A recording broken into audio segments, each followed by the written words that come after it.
Au Rwanda, les autorités envisagent une campagne de vaccination gratuite contre le coronavirus. Le gouvernement rwandais entend offrir à ses habitants une vaccination contre le virus dès qu'il aura reçu les doses l'an prochain.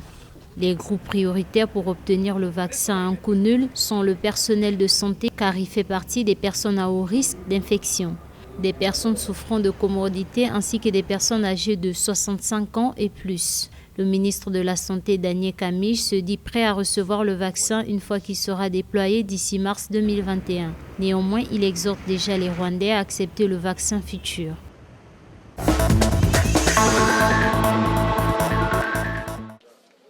Face à la situation alarmante due au coronavirus au Cap-Vert, l'île de Fogo a reçu un don matériel de l'association d'amitié Cap-Vert-Chine, Amikashi, en partenariat avec la communauté chinoise de Cap-Vert. C'est dans le cadre de la lutte contre la propagation du nouveau coronavirus que Amikashi a offert des équipements de protection individuelle et des produits d'hygiène. Ce don est constitué de 6600 masques chirurgicaux, 400 visières, 300 lunettes, 300 bouteilles de gel hydroalcoolique et 400 vaporisateurs. Pour rappel, l'île de Fogo est actuellement désignée comme l'un des épicentres de l'épidémie dans l'archipel.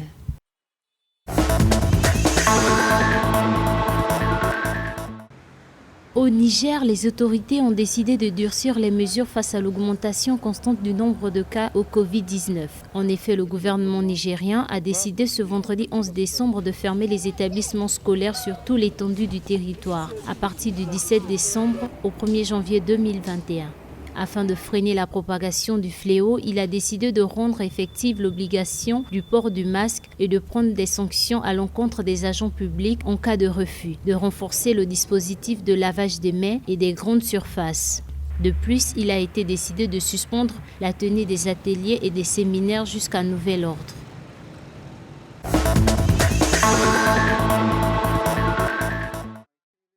Suite à l'augmentation du nombre de contaminations au coronavirus au Sénégal, le gouvernement a pris des nouvelles mesures pour freiner la propagation du virus. Parmi ces mesures, l'interdiction des rassemblements sur les lieux publics, terrains de sport et salles de spectacle. Le président de la Fédération sénégalaise de football, Maître Augustin Senghor, a exprimé son inquiétude sur le fait de rester un an ou plus sans pratiquer le sport au Sénégal. Maître Augustin Senghor a plaidé pour la reprise des compétitions parce que plusieurs secteurs ont repris. Rappelons qu'au Sénégal, les compétitions sportives, à l'exception des matchs de l'équipe nationale de football, sont interdites depuis le mois de mars.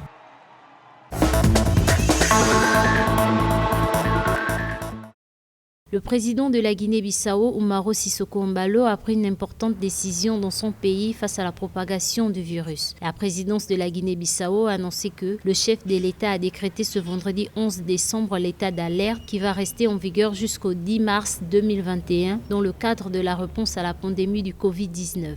Sur proposition du gouvernement, le président a décidé d'appuyer la décision en tenant compte de l'évolution des nouveaux cas et des décès enregistrés ainsi que le taux de létalité au cours de cette période. À ce jour, la Guinée-Bissau compte 2444 cas confirmés depuis le début de la pandémie, dont 2337 guérisons et enfin 44 décès.